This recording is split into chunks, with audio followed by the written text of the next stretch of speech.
అసలు జగన్ గారు ఒక మూడేళ్ళు ఓపిక పట్టండి మళ్ళీ మనమే వచ్చేదని చెప్పేసి అంటున్నారు. ఆ ధైర్యం ఏంటిది? ఎందుకంటున్నారు ఆ మాట? డెఫినెట్గా వస్తారన్న. ఎందుకు రారు? మంచి చేశారు, ప్రజలకు మంచి చేసి ఓడిపోయారు జగన్మోహన్ రెడ్డి గారు. అన్యాయం అయితే చేయలేదు. ఫ్యాక్ట్గా చెప్తున్నా, ప్రతి ఒక్కరికి సంక్షేమ పథకాలు, ప్రతి ఇంటికి పెద్ద కొడుకుగా ప్రతి ఇంటి దగ్గరికి ఒక సచివాలయ వ్యవస్థ ఏమి, ఒక ఆర్బీకే ద్వారా అయితేనేమి, ఒక మెడికల్ కాలేజీలు అయితేమి అభివృద్ధి చేసినాడు.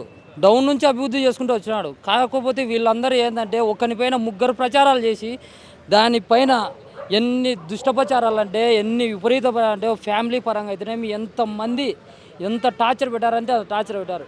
అయినా కూడా నేను ఒకటే చెప్తా ఉన్నా, జగన్మోహన్ రెడ్డి గారికి ప్రజలు ఇచ్చిన తీర్పు అయితే కాదు ఇది. ప్రజలు ఇచ్చిన తీర్పు అయితే కాదు. ఎట్లా ఓడిపోయారు? 100% ప్రజలు ఇచ్చిన తీర్పు కాదని మేము అనుకుంటున్నాం. ప్రజలు ఇచ్చిన తీర్పు అయితే కాదు. ఎట్లా ఓడిపోయాడో కూడా అసలు అర్థం కావట్లేదు. ఫస్ట్ అర్థం కావట్లేదు, ఎవరికి కూడా అర్థం కావట్లేదు. ఏ పల్లెకి వెళ్ళినా మేము జగన్మోహన్ రెడ్డి గారికి ఓటేసామంటున్నారు. జగన్మోహన్ రెడ్డి గారికి ఓటేసాం, మేము జగన్మోహన్ రెడ్డి గారికి ఓటేసామని ప్రతి మాట 3 మాటలు చెప్తున్నారు. ఎట్లా ఉంది? కూటమి పరిపాలన ఎట్లా ఉంది? ఆ? కూటమి ఎలా పరిపాలన? నా కూటమి పరిపాలన అనేది ఏం బాగాలేదన్న. ఈరోజు నేను సవాల్ విసురుతా ఉన్నా కూటమి పరిపాలనకి. ఈరోజు 9 నెలల పాలన వీళ్ళది కదా. జగన్మోహన్ రెడ్డి గారు 9 పాలన హిస్టరీ తీద్దాం, వీళ్ళ హిస్టరీ తీద్దాం, ఎవరు ఎక్కువ చేసింది తేలుద్దాం, ఎవరో రమ్మనండి. ఊరికే మాట్లాడితే ఏమవుతుంది? జగన్మోహన్ రెడ్డి గారు is the best leader is the AP. 2029లో జగన్మోహన్ రెడ్డి గారు సీఎం, ఇది పక్కా. మీరు రోడ్లు వేసాము, అభివృద్ధి చేసాము అంటున్నారు. ఎవరు ఉంటారన్నారు. ప్రజలకు మేలు చేశారు. మేలు చేసి ఓడిపోయాం మేము మేలు చేసి ఓడిపోయాం. ఇన్ఫ్యాక్ట్ చెప్తున్నా, మేము మేలు చేసి ఓడిపోయాం. మేము ప్రజలకు మంచి చేసి ఓడిపోయాం. ఇన్ఫ్యాక్ట్ చెప్తున్నా.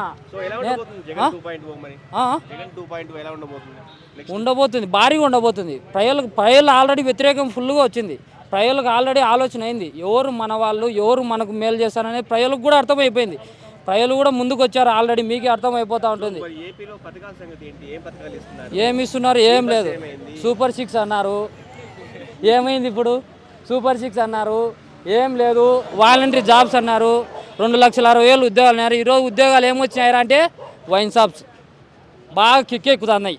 అందరికీ జాబులు బ్రహ్మాండంగా ఉన్నాయి. అంటే వైన్ మందులకి అంటే బ్రాండ్స్కి కాస్ట్ కూడా తగ్గిస్తామని చెప్పేసి పెంచారు. మందుకి కాస్ట్ పెంచారు కదా. మీకు తెలుసో తెలియదో, మొత్తం అందరూ బూమ్ బూమ్ బీర్స్ అని ప్రచారం చేశారు కదా. అయ్యే బూమ్ బూమ్ బీర్స్ ఇప్పుడు వరకు కూడా అమ్ముతున్నారు. తెలుసా మీకు? 9 నెలలు అయింది వీళ్ళ ప్రభుత్వంలో. అవే బీర్లు, అవే బ్రాండ్స్ అమ్ముతున్నారు. ధరలు తగ్గిస్తామని చెప్పారు కదా. ఏం తగ్గలేదు, పోయి తెలుసుకొని అన్నీ అలానే ఉన్నాయి. ఫ్రీ బస్ లేదు, ఏం లేదు, అన్నీ ఫేకు. వీళ్ళు ఇచ్చిన మాట మీద నిలబడారు. ఇచ్చిన మాట మీద నిలబడే వ్యక్తి ఎవరైనా ఉండంటే అది ఒక జగన్మోహన్ రెడ్డి. ఇచ్చిన మాట తప్పడం మా నైజంలోనే లేదు. అది జగన్మోహన్ రెడ్డి గారి వ్యక్తిత్వం. చాలా మంది వైసీపీ నుంచి టీడీపీలోకి వెళ్ళిపోతున్నారంట, నిజమేనా? పోని ఏమైంది?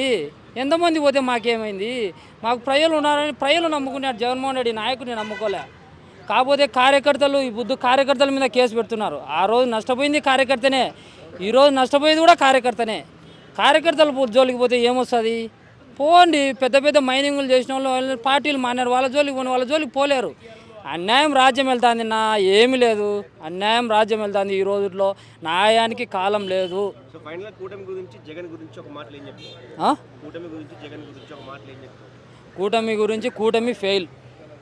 ఈరోజు నిజంగా చెప్తున్నా, నిన్న ఒక ప్రోగ్రామ్ మీరు చూశారు, ఒక స్కిట్ చూశారు మీరు. ఎమ్మెల్యేలు మాట్లాడుతున్నారు 11 సీట్లు కాదు.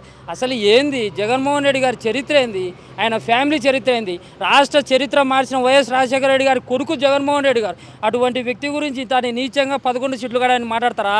ప్రతి ఒక్కరికి బుద్ధి చెప్పే రోజులు తప్పనిసరిగా ఉన్నాయి. మాట్లాడండి, వ్యతిరేకించండి, కాదనట్లేదు. ఏంది మాట్లాడడం? ఒక వ్యక్తి గురించి మాట్లాడతారా? ఒక స్టేట్ సీఎం ఒక 10 ఏళ్ళు జైల్లో వేసినాడు. అదే ఆయన డబ్బుల కోసం కక్కుర్తి పడేవాడైతే లోపల 16 ఏళ్ళు జైలు శిక్ష ఎందుకు అనుభవిస్తాడు?